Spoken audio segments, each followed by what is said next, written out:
మనమైతే hi welcome back to my channel అండి.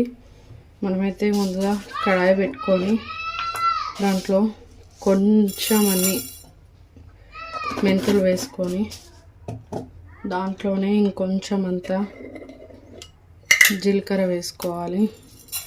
జీలకర్ర మెంతులు రెండు వేయించేసుకోవాలి. మంచిగా చూస్తున్నారు కదా, ఇలా వేగిపోవాలి. మంచి స్మెల్ వస్తుంది ఇది వేగుతుంటే. అప్పుడు తీసేసుకొని పక్కన పెట్టేసుకోవాలండి. ఇప్పుడైతే ఇవి వేగిపోయాయి. ఇప్పుడు తీసి దీన్ని పక్కన పెట్టేసుకోవాలి. పక్కన పెట్టేసుకున్నాం కదండి. ఇప్పుడు దీంట్లో అయితే కొన్ని నువ్వులు వేసుకోవాలి. నువ్వులు కూడా మంచిగా లో ఫ్లేమ్లో వేయించుకోండి, లేకపోతే అన్నీ చెల్లిపోతాయండి. మంచిగా లో ఫ్లేమ్లో వేయించుకోవాలి. కొంచెం గోల్డెన్ బ్రౌన్ కలర్లోకి రాగానే పక్కన పెట్టేసుకోవాలి. చూస్తున్నారు కదండి, ఇది కూడా వేగిపోయింది కదా. ఇప్పుడు దీన్ని కూడా చల్లార్చుకోవాలి. ఇప్పుడు మనం వేయించి పెట్టుకున్న దాంట్లో అయితే కొన్ని కాజు వేసుకోవాలి. అంతా కారం వేసుకోవాలి.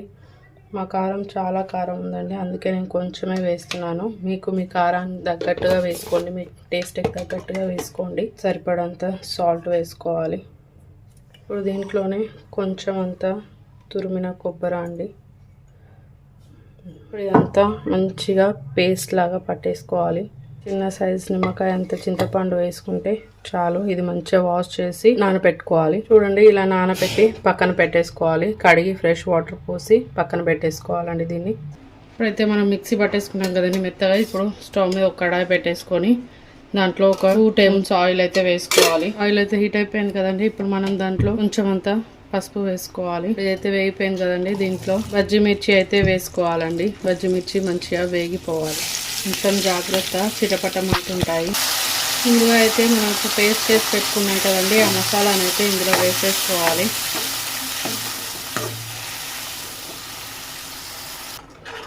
చూడండి, ఇప్పుడైతే అంతా వేసుకున్నాం కదా. మంచిగా ఇదైతే ఈ పేస్ట్ అంతా ఈ ముక్కలకైతే మంచిగా పట్టాలి. పచ్చి వాసన పోయేంత వరకు ఉడికించుకోవాలి. చూడండి, ఇప్పుడైతే ఇది ఉడుకుతుంది కదండి. దీంట్లో మనం ముందుగా నానబెట్టుకున్న చింతపండు రసం అయితే పోసేసుకోవాలండి. దీన్ని మంచిగా కలిపేసుకోండి. చింతపండు రసం కూడా ఇందులో ఉడికేటట్టుగా కలిపేసుకోండి. అసలు ఇది ఏంటి అనేది అర్థం అవ్వట్లేదా?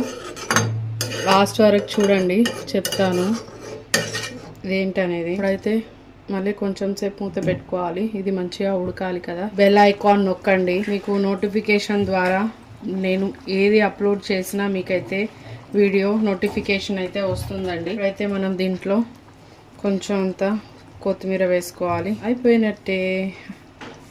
Thanks for watching. Bye bye.